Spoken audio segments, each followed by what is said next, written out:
Right, let's discuss the race for Europe now. Manchester United's draw at home to Burnley on Saturday means that Newcastle are now just a point behind them in the race for Europa League football.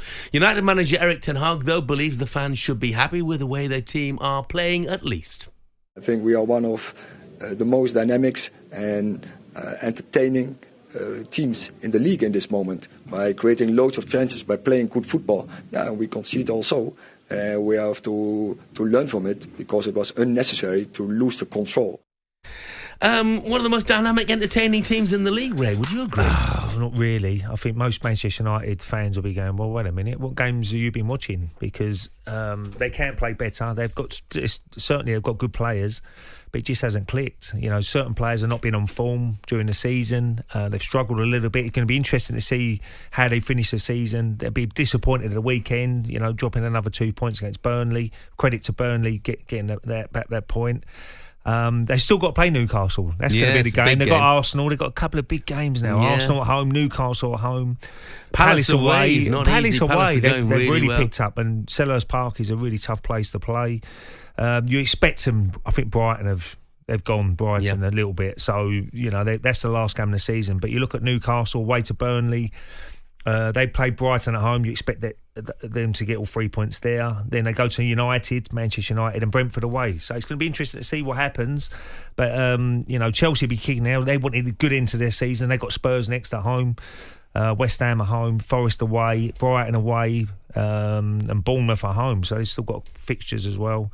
But, yeah, I mean, I can see Newcastle probably pipping them. Yeah, well, that would be a bit of a disaster, wouldn't it, for United, if they miss out on the Europa League spot and end up in the European Conference. Absolutely. Yeah. And, you know, the race for fourth place is going to be interesting as well. We're talking about Spurs and, you know, but Villa have had a great season, haven't they? They've been brilliant. They've got Brighton away. It's in the bag for them now. You expect them to beat Brighton, the way they're playing Brighton. Then you've got Liverpool at home, who, you know, they can't probably win the title now. And Palace away, again, it's a tricky last game of the season, but, you know, it could be all done and dusted by then. I mean, well, Spurs fixtures are just so tough, though, aren't they, in comparison? You know, if you look in the fourth and fifth, Spurs have got Chelsea away, Liverpool away, and Manchester City at home. They've also got Burnley, which might not be a pushover because they're battling for survival. I think Villa have been top four for much of the season, haven't they? I think it would be a harsh person to say they didn't deserve a Champions League place. No, at one stage they was getting touted around to maybe they can put a title challenge in, but that's obviously dwindled away. Has Unai Emery surprised you? He has, yeah. I think he's done a really good job. You know, we all know he's got a great record in Europa League with the teams he's been involved in. Again, they're still in that competition this season, the Europa Conference, so they'll be wanting to win that as well. And Villa fans must be very excited, because if they can somehow stay in that fourth position, Champions League football going to Villa Park, and it's a great atmosphere, Jeff, when you go down to Villa Park on a Tuesday, Wednesday evening when they're playing the top sides. It should be really exciting times for Villa. Yeah, I mean, they'd have been disappointed that they had the 2-goal lead against Chelsea. In the end, they were clinging on just for a point at the conclusion of that game. Let's focus on Chelsea for a moment or two. Mauricio Pochettino, very strong following the game against Villa, on how VAR affected his team after they were denied a late winner. Yes, he's really disappointed, because I think it was a really important 3 point for us. And now we need to go with only 1 point. But yes, sometimes the things happen like this, and sometimes the decisions are for you, and sometimes are against you, no?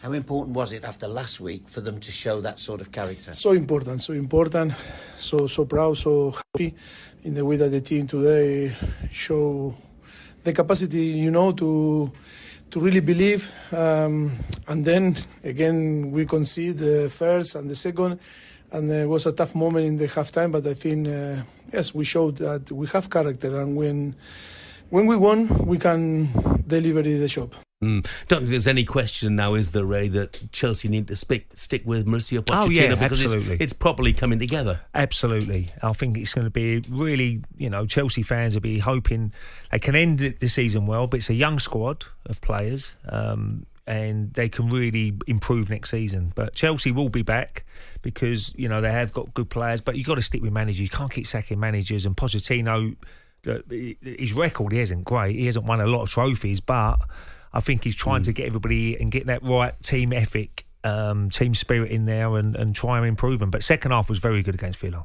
Very good. Tell you what, the demand for a centre forward this summer is going to be incredible, isn't it? Because Chelsea, they need an out-and-out striker. We're talking about Arsenal needing an out-and-out striker. I think Manchester United could look with somebody with more experience than the boy they've got up front.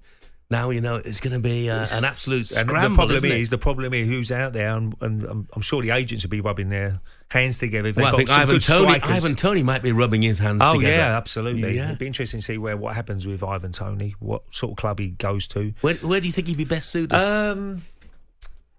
The price bracket's going to be interesting because there was a lot of talk about 60 to 80 million, which I think is a little bit too much money. Now Brentford have said, no, we're going to cut it down to 40. And that's more of a reasonable sort of price you're going to pay for Ivan Toney. It's just if he can step up that next level. But I do believe if he does go to a club, he will score goals. Obviously, he's a great penalty taker as well. Where would he go? I think he would look at whether I don't think he fits into Arsenal, what they want to try and do. I don't think he will go to Arsenal. Spurs would probably be in the hunt for him. That's the sort of club maybe he goes to. Who could bang you a goal in. Obviously, lost Harry Kane. Yeah, could see that. See Harry Kane losing. Maybe would he go to someone like West Ham?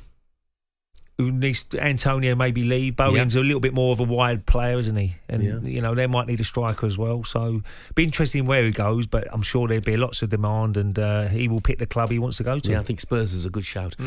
Sam, the Chelsea fan, for the Arsenal fan that was just been talking, so you're not a big club unless you have a European trophy. Sit back down on your seat. By the way, I think was it Darren who was saying they'd never been relegated. The Arsenal fans saying they've never been relegated is talking tosh. I'm glad you used that particular word. Graham, the Villa fan, this is. They were relegated in 1913 and played the next season in Division 2, so we stand corrected. I wouldn't have a clue. Darren stands correct. No, look, 1913 is before even my time. Takes some doing, believe you me. On AM, on DAB, via the talkSPORT app, and on your smart speaker. talkSPORT.